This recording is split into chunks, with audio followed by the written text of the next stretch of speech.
em grupo que poderia viver em civilizações para que se torne mais forte. Então o homem, quando começou a viver de forma grupal, quando começou a viver de forma de civilização, o homem se torna um ser muito poderoso. E esse ser poderoso, hoje, nós conseguimos comprovar isso. Tudo isso foi possível através da herança que um ser transcendental entregou ao homem, que é a herança da ferramenta da comunicação.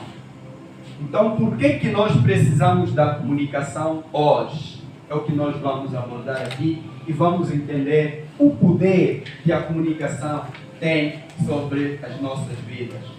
Bem, esse é um trabalho que nós temos feito.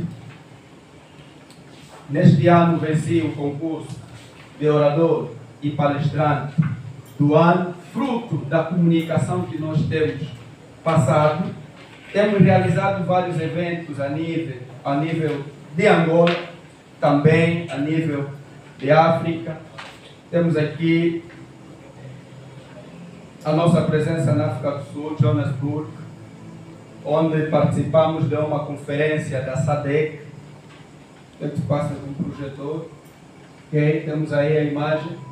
Estivemos na África do Sul através dessa comunicação que nós temos passado. Temos realizado vários eventos. Estamos na 8ª edição. Temos realizado outros eventos adjacentes. Tudo para o empoderamento e engajamento da juventude.